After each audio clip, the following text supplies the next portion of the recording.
A witch can, so I can, because I am a witch. Bewitched was a show about magic, but did you know how badly the cast needed it?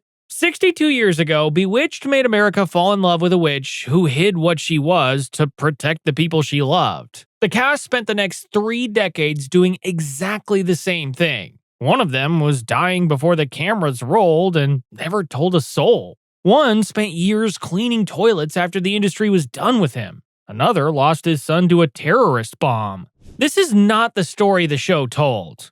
This is the one that was happening behind it. This is the cast. Then and now. Hit that subscribe button and the notification bell. You will not want to miss a single moment. Alice Pierce. Gladys Kravitz. Alice Pierce filmed her last episode a few weeks before she died. Alice Pierce had been diagnosed in May 1964, the same month Bewitched went into production. She had surgery and knew she was going to die. But she took the role anyway and kept her condition a secret from everyone. She showed up every day to make the country laugh as the woman who could see the truth, but couldn't make anyone believe her. Before Bewitched, Pierce had spent 2 decades as one of Broadway's most gifted character comedians. Gene Kelly was so taken with her stage performance in On the Town that he demanded she be included in the film version. She was the only cast member granted that courtesy. She had her own television variety show, worked steadily, and was beloved by everyone who worked with her. But she never quite broke through to the fame her talent deserved. Bewitched gave her that. And she knew, while it was happening, that she would not live to see how far it went. Her husband, Paul Davis, had given up his own directing career to nurse her through illness. After she died on March 3, 1966, Elizabeth Montgomery and William Asher quietly gave him a job on the show. Alice got an Emmy for Outstanding Supporting Actress in a Comedy Series posthumously. Would she have won more if she were still alive? Alice had a tragic life, and the next cast member also tried to hide his own with humor. Paul Lynde, Uncle Arthur. Somewhere between the laugh track and the loneliness, you'll find Paul Lynde. He was the center square on Hollywood Squares for 13 years. He was Uncle Arthur on Bewitched and appeared only 11 times across 8 seasons. Yet, somehow, he became the character the audience loves to remember. Mel Brooks once said that Lynde could get laughs reading a tornado alert. The man was genuinely, effortlessly, dangerously funny. And speaking of dangerous, Paul spent the years between his performances drinking heavily, picking fights he regretted, and going home alone to a house in Beverly Hills that got quieter every year. Lynde was homosexual in an era when being homosexual in Hollywood was career-ending. So he managed it the way most men of his generation did. He deflected, threw in a bit of overperformance, and created a public persona that audiences assumed was a character. And then he drank. The drinking made him mean. When Lynde was drunk, his wit transformed into something uglier, and his actions even worse. In 1965, he was present when a companion fell to his death from a hotel window in San Francisco after a night of drinking. The incident was hushed, and his career survived it, but he did not entirely survive it himself. In 1977, he made racist remarks to a black professor at Northwestern University while drunk. He blamed fatigue for the horrible incident. Then he was arrested in Salt Lake City in 1978 outside a bar. The arrests and incidents accumulated quietly alongside the Emmy nominations, the game show residuals, and the laughter. On January 10, 1982, his friends could not reach him. They broke into his Beverly Hills home and found him alone and dead in his bed. He was 55 years old. The coroner ruled a heart attack, the result of years of substance abuse. One magazine wrote after his death that Lynde had made the world a safer place for sissies. He did. He just never found a safe place in it himself. But it's not just him. Dick Sargent. Darren Stevens, number 2. Dick Sargent was offered the role of Darren Stevens in 1964, but he turned it down. He was under contract with Universal and had no choice. So the part went to Dick York, and Dick Sargent went back to guest appearances, short-lived pilots, and the quiet accumulation of a career that never quite arrived. Then, 5 years later, the role came back around, and this time Sargent took it. We'll talk about why Dick York really left the role later in this video. The audience never forgave Sargent for taking the role. Not because he was bad, but because he wasn't the man they had watched for 5 seasons. The recasting was never explained on screen. Sargent simply appeared in one episode and was expected to be accepted. He was not, and fan letters were hostile. This didn't help Sargent, who already didn't feel accepted in his daily life. He needed warmth, but everywhere he turned was cold and hostile. What the audience did not know, because Sargent spent his entire career ensuring they would not know, was that he was homosexual. He had a long-term partner who died of a cerebral hemorrhage in 1979, 8 years before Sargent would speak publicly about any of it. He had, in his own words, manufactured a wife for the press in his early career to protect himself. He performed straightness the way he performed everything else, professionally, quietly, even if it came at some cost. In 1989, he was diagnosed with prostate cancer. The tabloids picked up the story and assumed, as they did with any homosexual man who fell ill in the late 1980s. They said that he had AIDS. But he didn't. I don't have AIDS. I am HIV negative. But if I did, I would wear that badge as proudly as everybody else who has it. On National Coming Out Day in 1991, knowing he was dying, Dick Sargent came out publicly. He marched in the Los Angeles Gay Pride Parade with Elizabeth Montgomery beside him. He said the reason was simple. The suicide rate among young homosexual people was too high, and if his name could help even one of them, then 30 years of hiding was not entirely wasted. Dick Sargent died on July 8, 1994, when the prostate cancer spread beyond what treatment could manage. He was 64 years old. He had lived the last 3 years of his life openly, without apology, and in the company of people who knew exactly who he was. Could Hollywood have made him feel more accepted? Hollywood discards those it doesn't want whenever it feels like it. This industry doesn't even reward actual talent. Just ask Agnes Moorehead. Agnes Moorehead. Endora. The Academy of Motion Picture Arts and Sciences named Agnes Moorehead for an Oscar 4 times across 22 years. The Magnificent Ambersons in 1942, Mrs. Parkington in 1944, Johnny Belinda in 1948, Hush Hush Sweet Charlotte in 1964. She won none of them. She had been performing since the age of 3, reciting scripture in her father's church in Massachusetts. She trained at the American Academy of Dramatic Arts. She worked with Orson Welles in his Mercury Theater Company and appeared in Citizen Kane. She was, by virtually every critical assessment of her era, one of the finest character actresses the American stage and screen had ever produced. So, her decision to play Endora in Bewitched seemed strange. When she accepted the role of Endora, she did so believing the show would fail quickly and free her to return to serious work. It didn't. It ran for 8 seasons, and she appeared in 147 episodes. Agnes received 6 Emmy nominations for a role she privately considered beneath her. She had once called the scripts hack in a 1965 interview. But despite everything she had done up until that time, Agnes was regularly recognized on the street as a witch. "I don't particularly want to be identified as the witch," she said, but the audience didn't care about what she wanted. In 1956, Moorehead filmed The Conqueror with John Wayne in the Utah desert, near government nuclear testing sites. By 1980, 91 of the 220 cast and crew members of that film had developed some form of cancer. Moorehead was among them. She had uterine cancer, and it killed her on April 30th, 1974, when she was 73 years old. Her mother believed that the film had killed her daughter.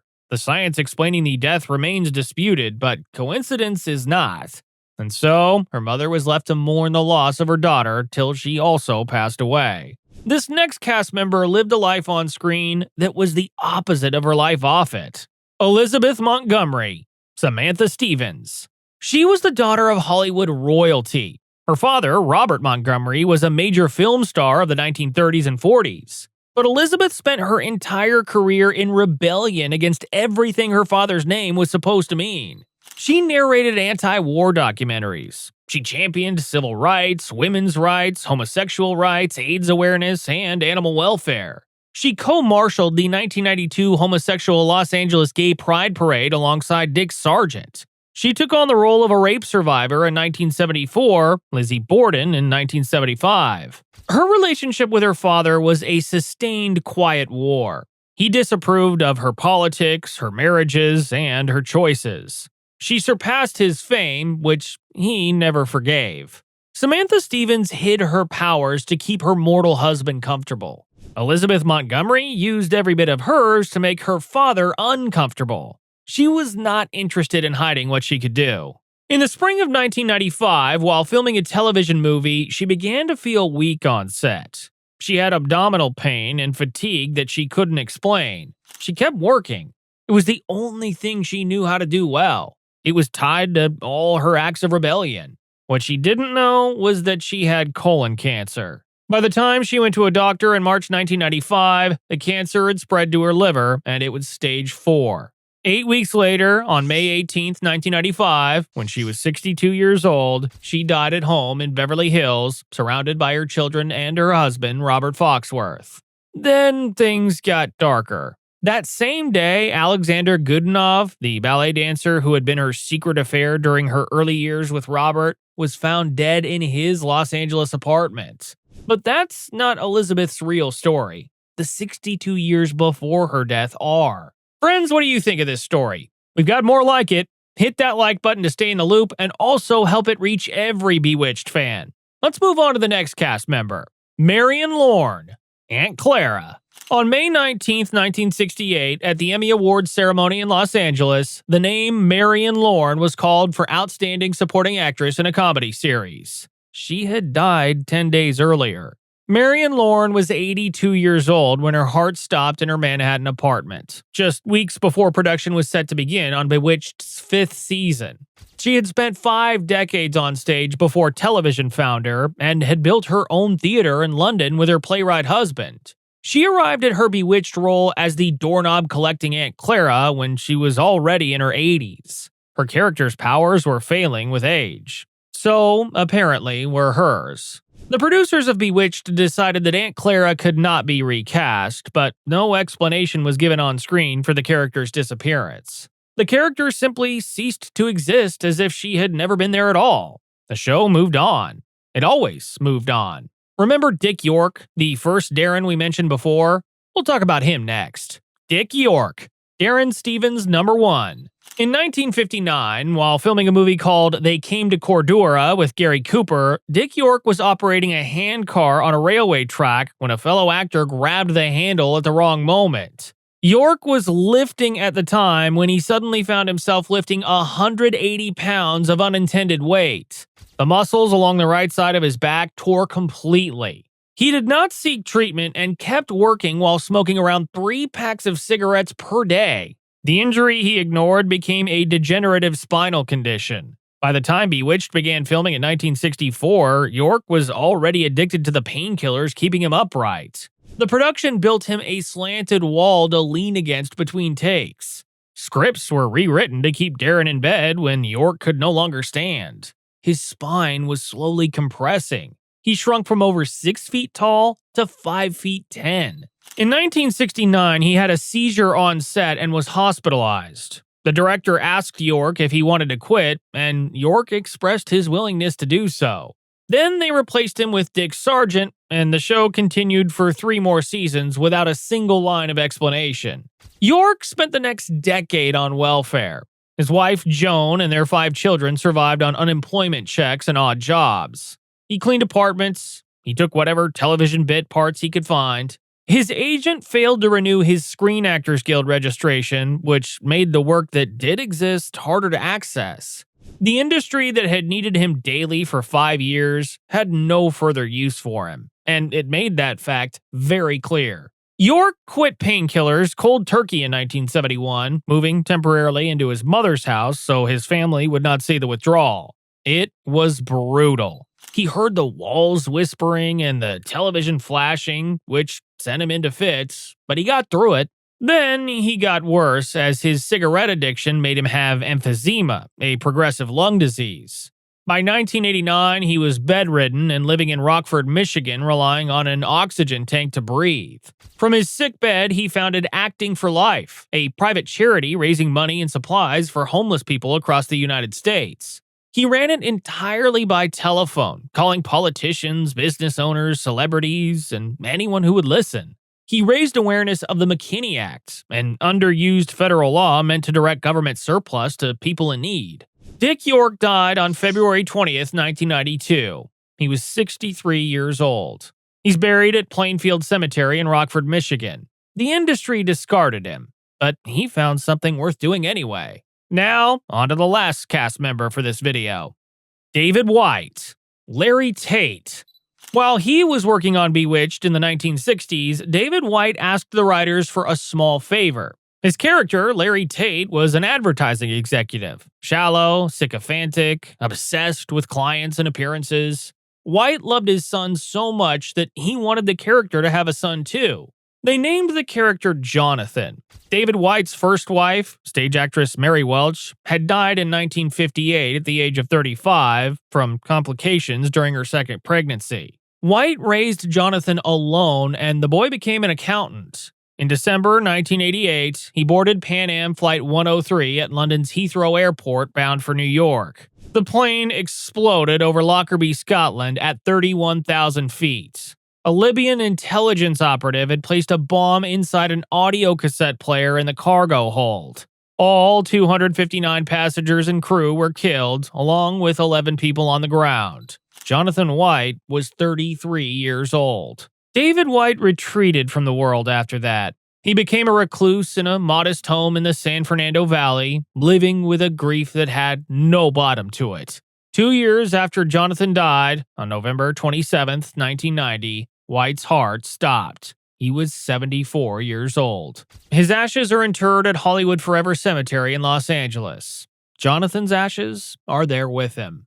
Bewitched ran from 1964 to 1972. It was a show about a woman who pretended to be ordinary for the comfort of those around her. Every person who starred in it was pretending to be something. The nosy neighbor was dying. The star was a rebel in a housewife's costume. The bumbling aunt died 10 days before anyone could tell her she had won. The show called it magic. The cast called it Tuesday. Share it with someone who grew up watching this show with you. Until next time, take very good care of yourselves.